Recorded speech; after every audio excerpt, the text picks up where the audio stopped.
Welcome to the Karen Kenney Show.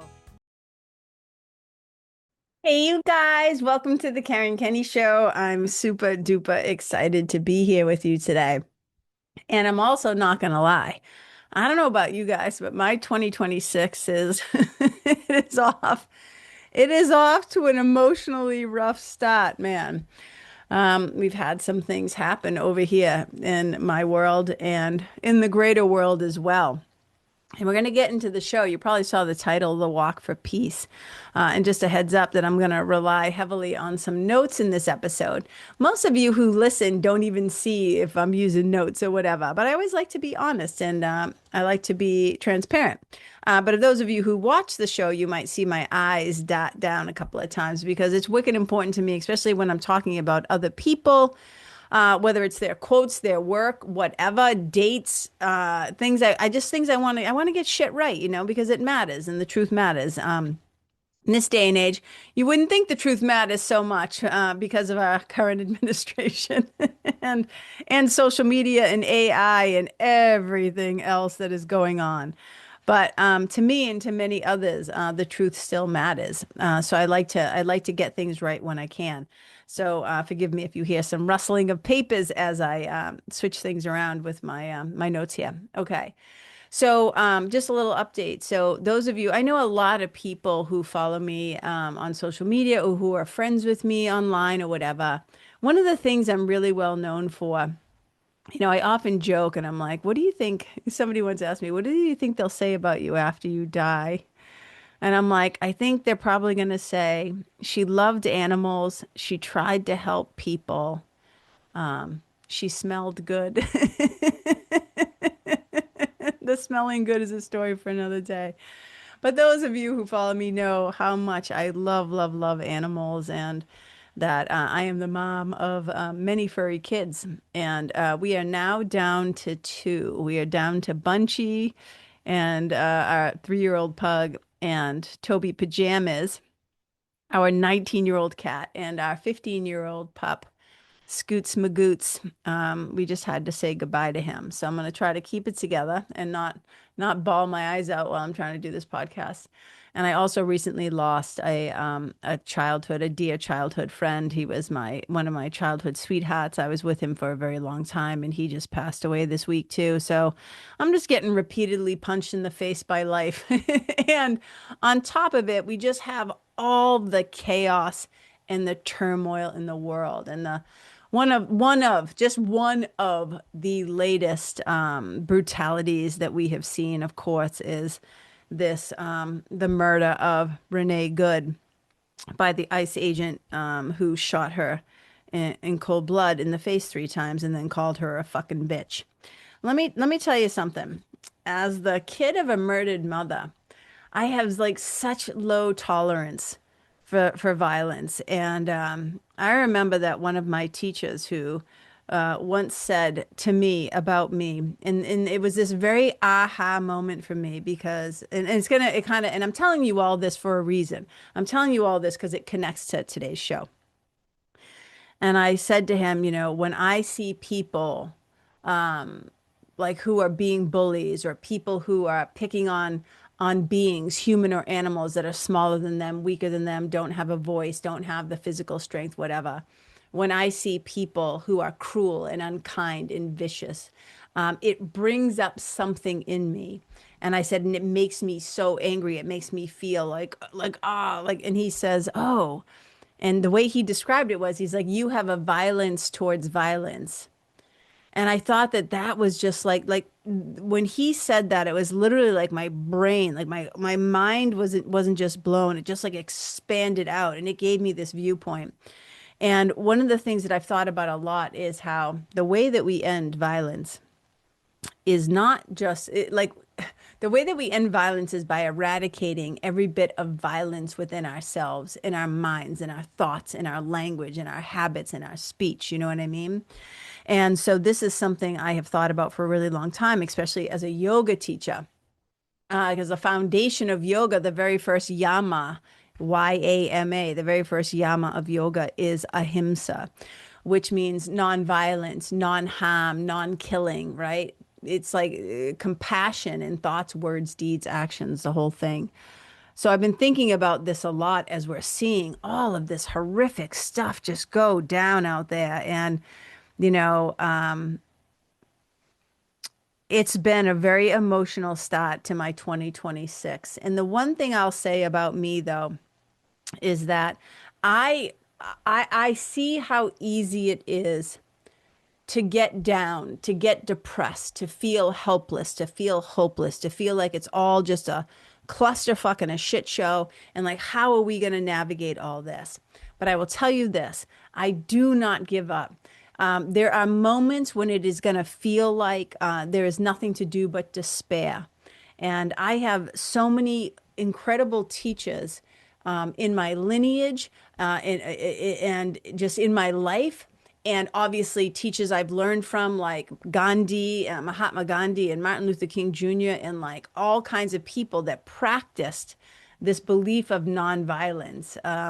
And so when I start to feel like a little overwhelmed, right? So like Vicky with 2Ks from Lawrence, you know, that part of me that's kind of like mouthy and tough and sassy and resilient as fuck, you know, she like steps forward and she's like, yeah, we're not going to let the bastards get us down, right? So my whole thing is when I need some inspiration, when I'm starting to feel like life is getting really, really hard, I look in the direction of spiritual teachers and books and characters and all kinds of things, right? Like anybody or anything, artwork, nature, my sweetie, music, whatever. I think there's 1,000 ways that we can draw inspiration. And right now, I know a lot of people are deeply disturbed. They're feeling hopeless. They're feeling helpless. They're tumbling into despair. And I want to just share with you something that has been bringing me great inspiration and great peace. And it is the current. If you have not, I'm telling you, if you have missed, have not heard of, right, the monks currently who are doing, the Buddhist monks who are doing the walk for peace. If you have missed this, then you are missing out. And I'm telling you about it. It's so important. This is so important and so helpful and hopeful that I am doing a whole podcast dedicated to this. I think it's important. I think it matters. And I know it's not just me. There are millions of people now. They have gained so many followers and fans. And really, what I'm feeling is a collective need for some sort of alternative. And this is what I tell people in the nest all the time. This is what I tell my spiritual coaching clients and my mentoring people. Is I always say, look, our job isn't to look out at the world and try to change the world, right? Our work is to look within ourselves. The change work, the transformational work is always an inside job. And the greatest thing that we can do, right, is to not try and get the world to behave the way that we want it to behave. We get to be the living, breathing alternative. We get to be the opposite of what we're seeing that we don't like. So if there's a lot of fear in the world, we get to be the loving presence. You get to be the alternative of, you get to be that alternative, right? To the craziness, to the chaos, to the violence, to the hatred. We get to be the loving presence. We get to be the peaceful presence. And right now, what we're seeing, and I'm going to tell you a little bit about the monks and what they're doing and why, and a little bit of who they are and all of that. But if you haven't seen it, I'll just give you like some of the basics. So right now, there's a group of Buddhist monks who are walking with their dog Aloka. He's adorable. And they originally picked him up in India when they were doing a walk for peace in India. And he followed them the whole time and they took him back to the United States. Aloka means light. It means brilliance, right? And so that's what they named him. And I'm going to tell you, I'm not alone in this, that there are millions of people, hundreds of thousands of people, I think right now, Americans who are being captivated by this whole process of them walking for peace. And I think a lot of people can think of this as a protest, but it's not. Excuse me, it's not really viewed as a protest. It does have meaning. There is a message that they're spreading. There is a purpose to it. But I want to be clear, it's not like they're walking in protest to one particular thing. So it's a group of Buddhist monks.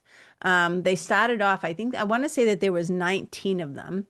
And I'm going to tell you more about why there is now 18 of them. So they're doing a 2,300-mile walk, and they're walking from Fort Worth, Texas, from their monastery to Washington, D.C. And these are just the facts, right? They're going to cross 10 states. It's a 2,300-mile walk. It's a pilgrimage for peace, for unity, and for healing. They started on October 26th, and they are expected to complete their journey, their trek, by around mid-February, like February 13th, I think is what they're shooting for. And one of their goals, well, their main goal, this is their main why, is to promote compassion and mindfulness and nonviolence and connection wherever they go, all across America. And they're kind of offering a respite from all of this division. And I'm so inspired by them. But like anything, you know, if you guys listen to this show regularly, you know that I kind of like to do my homework and I like to find out a little bit more. And I remember, so I Googled it because the first like walk for peace that I kind of remember was like, there must have been a new, I don't know how I saw it. Maybe I learned about it at BU, but in one of my classes. But there was a Cambodian monk. The first time I remember kind of learning about this was back in the 90s, the beginning of the 90s. And there was a Cambodian Buddhist monk, and he was leading peace walks during really violent political turmoil.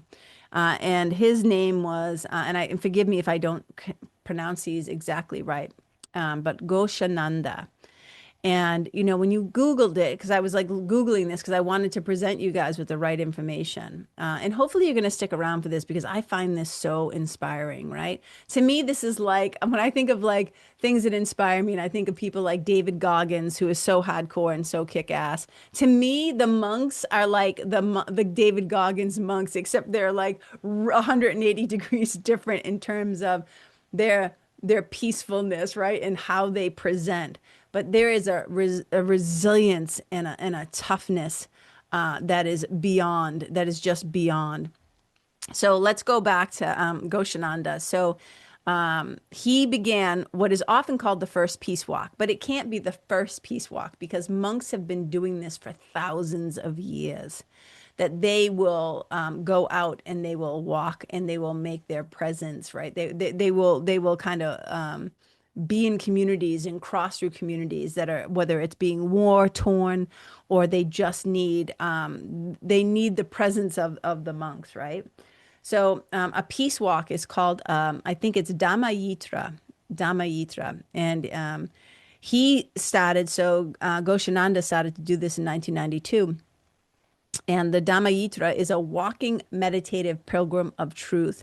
And it's in the tradition of the Buddha. And Buddha often walked as part of his spiritual tradition.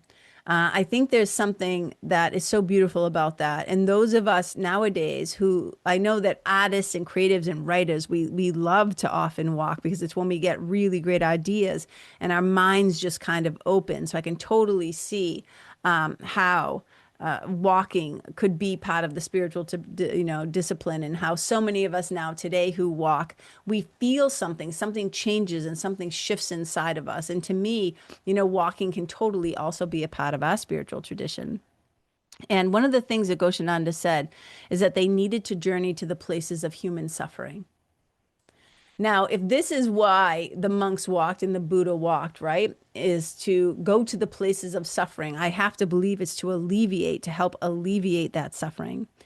And we are a country right now that is deeply suffering in so many ways. So I think it is so powerful and so potent and so profound that the monks who are currently doing this have taken this upon themselves to do this in their tradition. And he said that they need to go to the places of human suffering, from refugee camps to battlefields, and to make those places their temples. And I Googled this. This is what I learned. It says, the walkers sought to transform the Cambodian people and society. And it is said that wars of the heart always take longer to cool than the barrel of a gun. And we must heal through love. And we must go slowly, step by step. How incredible is that? I'm going to say that again.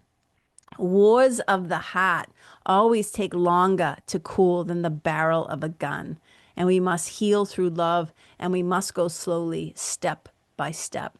And I don't know about you, but the first time that I saw the monks on TV, the ones who are currently walking from Texas to DC, every time I see them, I start to cry. I know I cannot be alone in this. Something deep inside of me, something in my heart, in my soul, something deep in the fabric, in the essence of me is moved, is just so deeply moved by their presence. It's so powerful. And to come back to Goshananda, he started doing these walks back in the Cambodian wars and stuff like that.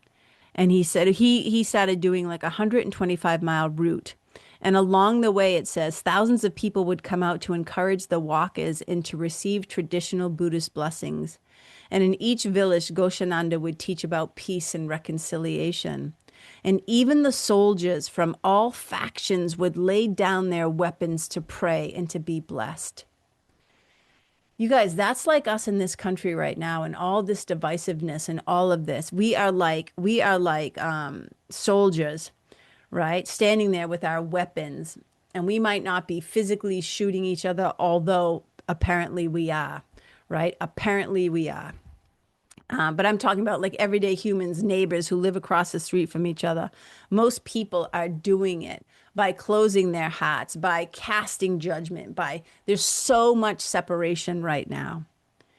And when it says here that even the soldiers from all the different factions would lay down their weapons to pray and to be blessed. This is what this is reminding me of as these current monks, these current day monks are walking through the 10 states and all the towns, people of every color and creed and religion and faith tradition, no faith tradition, whatever. People are showing up by the thousands, and to just surround them and to sometimes walk with them and to hear them speak and to learn from them. And there is so much to learn from them. And the last thing I'm going to share about Goshananda is this quote that he said. He said, "We must remove the landmines in our hearts, which prevent us from making peace. The landmines in the heart are greed, hatred, and delusion. And we can overcome greed with the weapon of generosity. And we can overcome hatred with the weapon of loving kindness. And we can overcome delusion with the weapon of wisdom. Peacemaking starts with us. Peacemaking starts with us." And I was thinking back, because right now, as I have a new space in Concord, New Hampshire, I just opened a new space, and I have one room where I do private one-to-one work for mentoring and coaching, Thai yoga massage, Thai yoga body work, private yoga, all those things. And then I have a separate room where I do like group yoga classes and stuff. And when I do Thai yoga body work, traditionally known as Thai yoga massage, to me, what Thai yoga massage is, and this is what I was taught from one of my teachers, Kam Tai Chow, it is the physical expression, the physical application of what we call metta or loving kindness.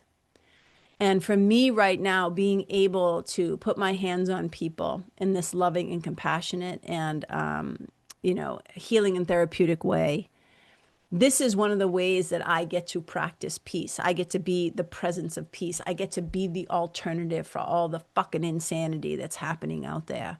All the bloodshed and horror and violence is to be able to be a loving presence and to compassionately share, right? Loving kindness through physical touch. It's a very powerful, powerful thing. And so you can tell I'm kind of jumping around a lot today because my mind, I have just so many thoughts about what is happening in the world. And I just feel so grateful right now, even though I'm not going to get to see them. I mean, unless I fly to DC or something like that. But just getting to see the monks online every day as we're seeing them walk towards DC, it's absolutely incredible. And when you see them walking, they always walk in like single file. And we're seeing them walk, some of them barefoot, some of them are walking in like cushioned shoes, like hokas, like sneakers. Some of them are walking in like socks that have like rubber bottoms. The leader of the group, he tends to walk barefoot and then he sometimes has to bandage his feet up because they're stepping on all kinds of hard objects, right? That are just happen to be in the road, and whether that's rocks or nails or like whatever comes up or whatever. And so let's talk about them now. Let's talk directly about these monks, the Buddhist monks that are doing this. And again, right, 2,300 miles. It's a pilgrimage for peace and unity and healing, walking with their dog Aloka from Fort Worth, Texas to Washington, D.C. And again, why are they doing this? To promote compassion, mindfulness, nonviolence, and connection across America, offering a respite from this national division. So, as I said before, this walking is a form of spiritual practice. It is a meditative tradition. And every place they go, they're also teaching mindfulness. They're teaching about forgiveness wherever they stop and talk to people. And people are offering them food. People are walking along, behind them and around them. They're bowing, hands together. And then bowing their heads because most monks are not allowed to touch people, especially women. Male monks are not, they take a vow of celibacy, so not allowed to touch women. So one of the most respectful thing you see a lot of people doing is just putting their hands together and then like bowing their heads. And they're spreading so much peace right now, and they're connecting with people, and they're spreading so much hope, and they're inspiring people to have mindfulness in their own lives.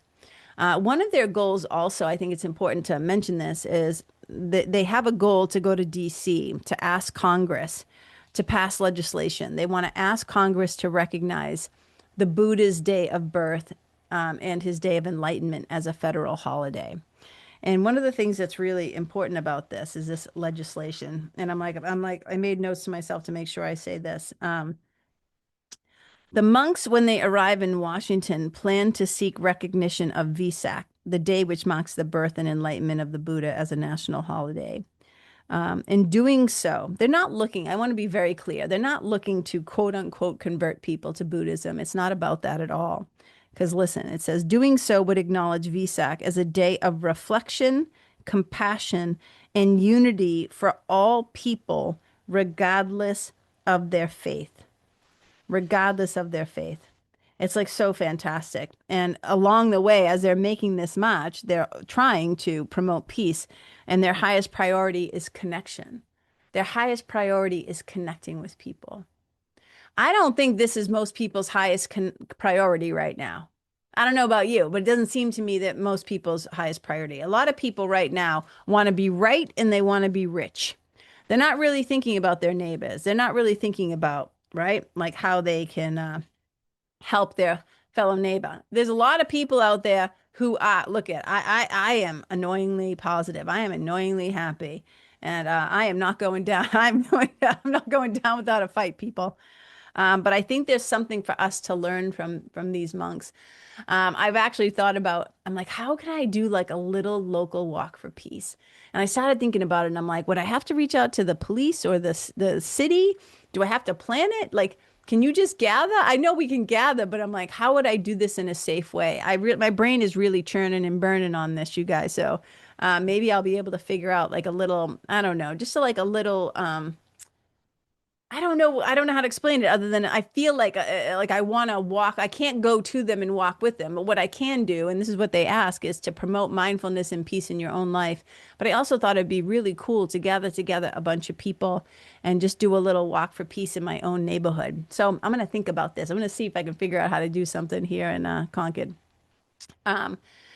But I want to say this. So the lead monk who is kind of doing this, right? So as I told you, this is a meditative tradition that is really common in South Asian countries.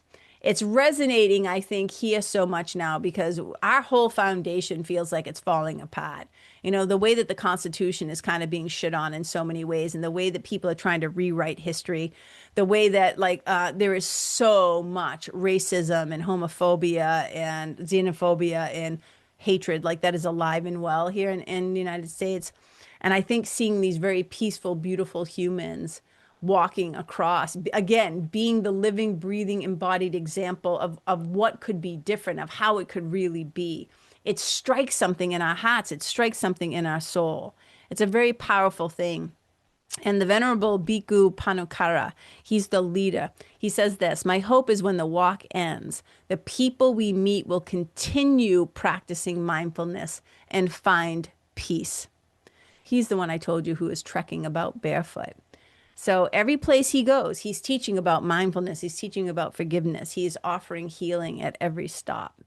And I don't want to tell you every single thing about them, because my hope is that, because I could just tell you all the different things, but my hope is that your curiosity, something in you, if you have not heard about them, gets lit up, and that you go and find out and you see how this can apply to your own life. Maybe it will move your heart too. Maybe you will find a sense of inspiration and peace and hope in what you're seeing them do as they do this.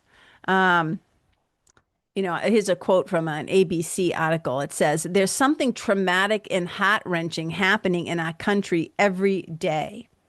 And this woman, she describes herself as spiritual.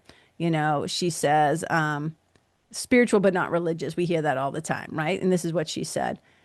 There's something horrible and heart-wrenching and traumatic happening in our country every day. And she goes, and I looked into their eyes, talking about the monks. I looked into their eyes and I saw peace. They're putting their bodies through such physical torture, and yet they radiate peace.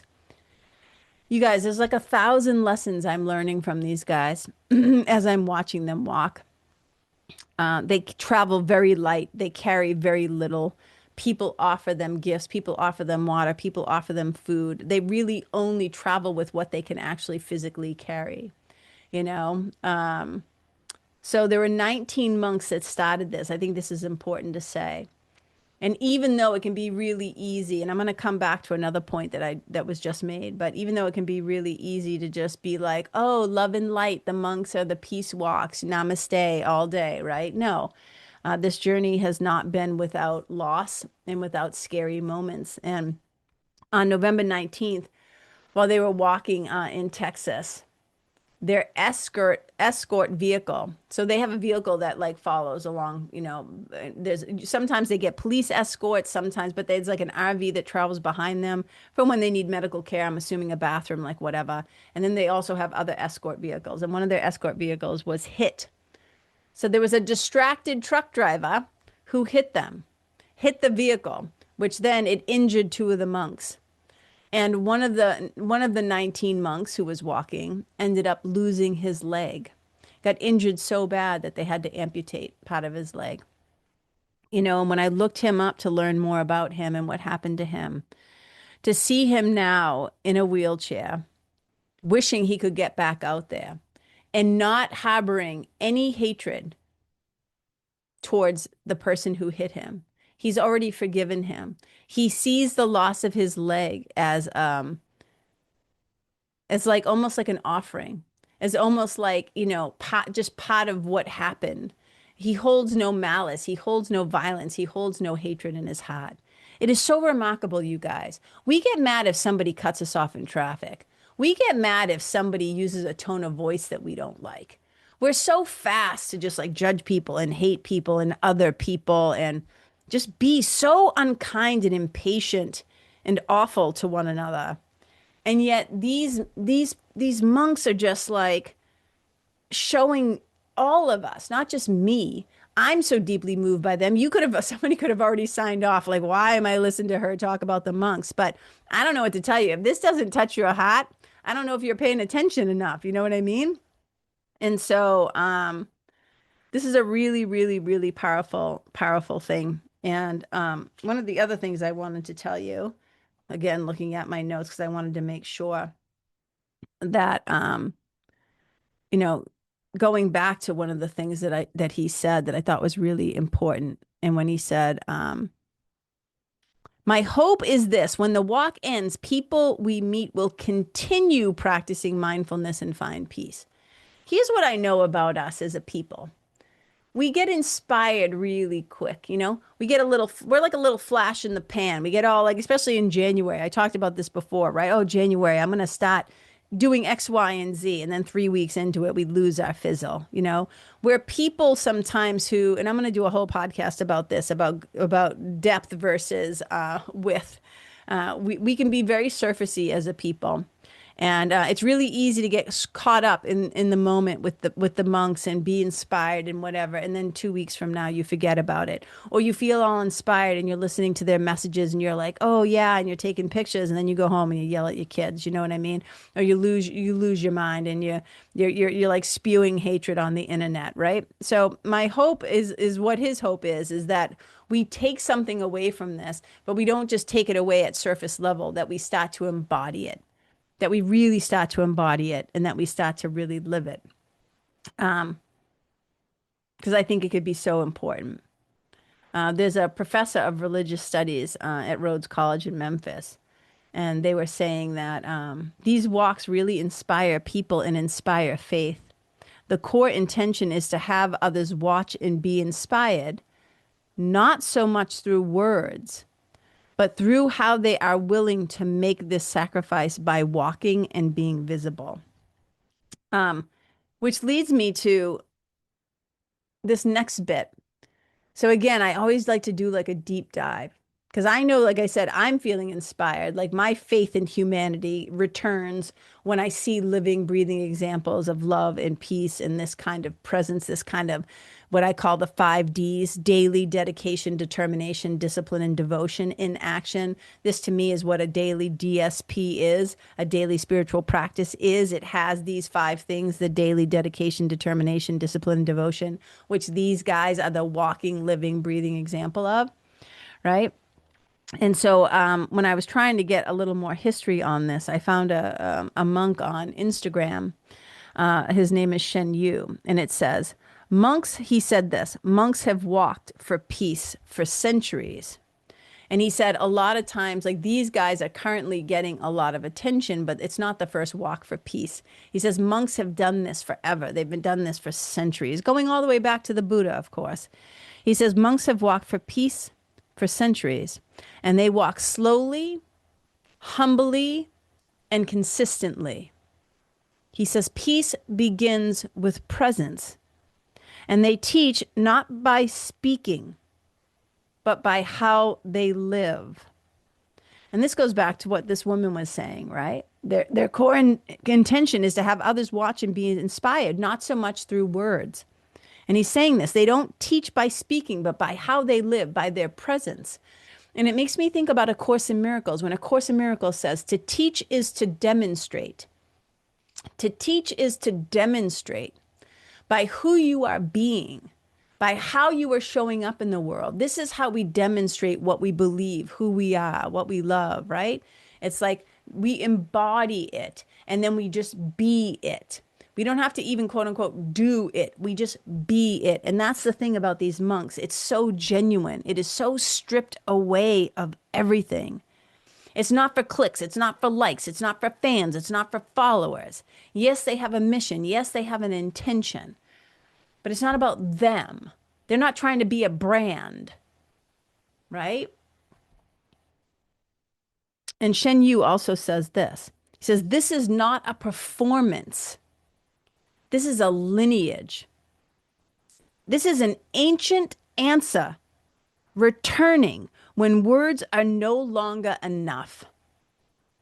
I'm going to say that again. Listen, this is not a performance. This is a lineage. This is an ancient answer returning when words are no longer enough. You know, as a yoga teacher, when I see this, I'm like, this is meditation in motion. This is devotion in motion. This is prayer in motion. This is prayer in action. Action is the voice of the heart. And every step they take, step by step by step, they walk slowly, they walk humbly, they walk consistently. You guys, they are leaving spiritual breadcrumbs for us to follow. Just pay attention, pay close, close attention, because they are teaching us so much.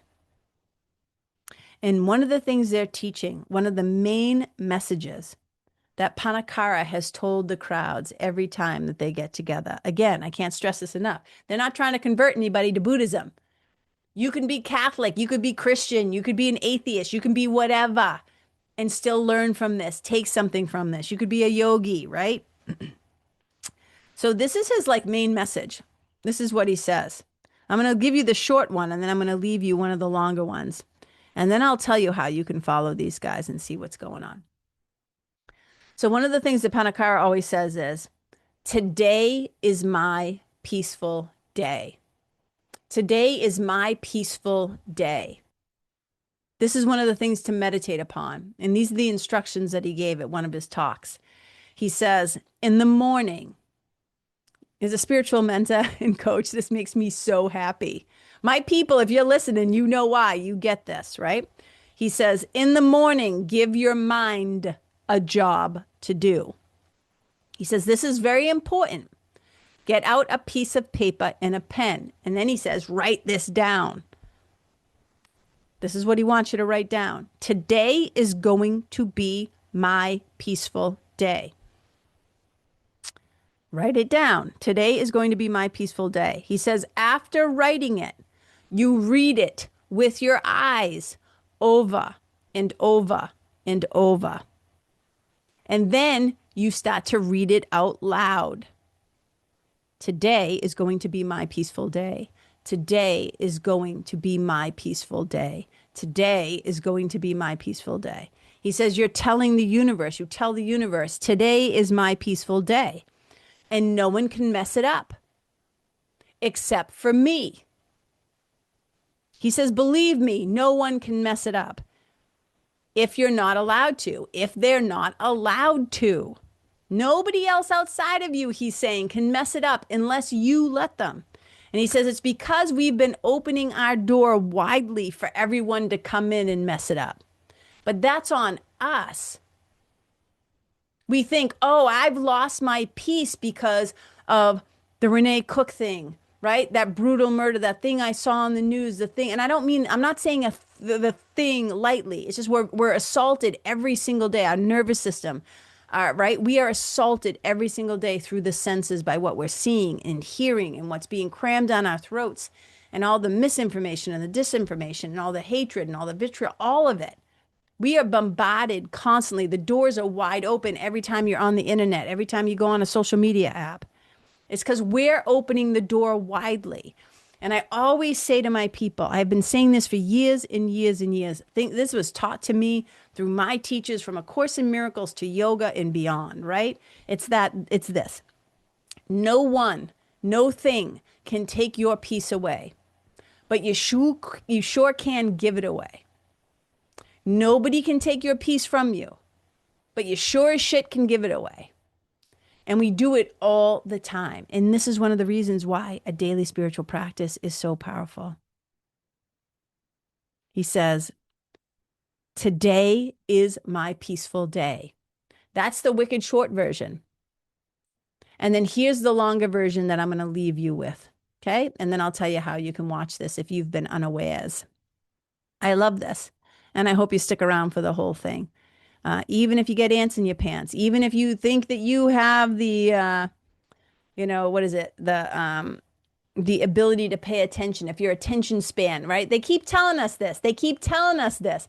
They keep not only trying to make this true, but they keep trying to hypnotize us and program us into believing that we have the attention span of butterflies and goldfish and we can't sit still and we can't, it's bullshit. Anything that is learned can be unlearned. We can unlearn these ways of being. We can come back. You know who has attention spans? Readers. People who read. Those of us who don't write. Too long, didn't read. Readers. Stop picking up books. Start reading. So if you're still here with me, I hope you let me read this whole thing to you. He says this. This is from, again, Pannakara, who is leading the monks who are doing the walk for peace right now across the United States. He says, today is going to be our peaceful day. This is the beginning. This is like a prayer, right? This is the beginning, a fresh start, a new opportunity to live with awareness and care. May we be mindful of our breath as it flows in and out, anchoring us to this present moment. May we be mindful of our daily actions, bringing intention and gentleness to everything we do, the words we speak, the way we listen, the kindness we offer, even in the smallest gestures. May peace shine brightly in our hearts, and from that inner light, may compassion flow naturally to those who are struggling. May loving kindness soften our responses and warm our connections. May unity remind us that we are all walking this path together, bound by our shared longing for a more peaceful world. Right? This reminds me of when Ram Dass says, right? We're all just walking each other home. Okay, he continues. He says, let us walk together in spirit today, wherever we are, wherever you are, and whatever you're doing. With each mindful breath you take, with each compassionate choice you make, you are helping peace bloom more beautifully in this world. We are not separate. We are not alone. We are walking together, each of us contributing to the garden of peace that grows when we tend to our own hearts and extend that care outward to everyone around us. Today is our peaceful day. Let us live it with awareness, with love, with the understanding that every moment we choose peace, we help create more peace in the world. I'm going to say this again. Let us live with awareness, with love, with the understanding, the knowing that every moment we choose peace, we help create more peace in the world. And he ends it with this. May you and all beings be well, happy, and at peace. And that is my wish for you also. If you can still hear the sound of my voice, thank you so much for sticking with me. I have no idea how long this has been, but it was important. It was important to me, and hopefully it's important to at least one other person out there. But I always say this podcast also is from my ears first, right? So that I can remember these things. Remember, monks have walked for peace for centuries, and we can be a part of that. We can walk peacefully through each of our days. We can walk peacefully in our own homes, in our families, in our communities, in our workplaces, the places we gather. Okay? And if you want to follow the monks, if you had no idea what was going on, if you don't already follow them, you can find them on Facebook at Walk for Peace USA. Walk for Peace USA. And on Instagram, it's it's their handle is Walk for Peace period or dot USA. Walk for Peace period USA. I hope that this has touched your heart in some way. It's landed for you or just got you excited because you love the monks also. And if you're somebody who has been struggling, if you're somebody who has been down, if you're struggling, I think about this when he says in this that, may compassion flow naturally to those who are struggling. I think so many people are struggling right now. So many humans and animals are struggling and suffering right now. And one of the greatest things that we can do is first get our own minds and our own hearts right. That's how you change the world, by first of all doing the work on yourself. The work isn't about becoming more peaceful or more kind and more loving. That is who you already are. That is your natural inheritance. That is your birthright. That is who you are. You are love. You are peaceful. You are kind. The spiritual work is being vigilant for when you are unkind. The work is removing the blocks and the barriers we created against our own awareness of it, our own awareness of love's presence, the love that we are. The gig is to embody it, to be the peaceful presence, so that wherever you walk, whatever room you walk into, you are on your own peace walk.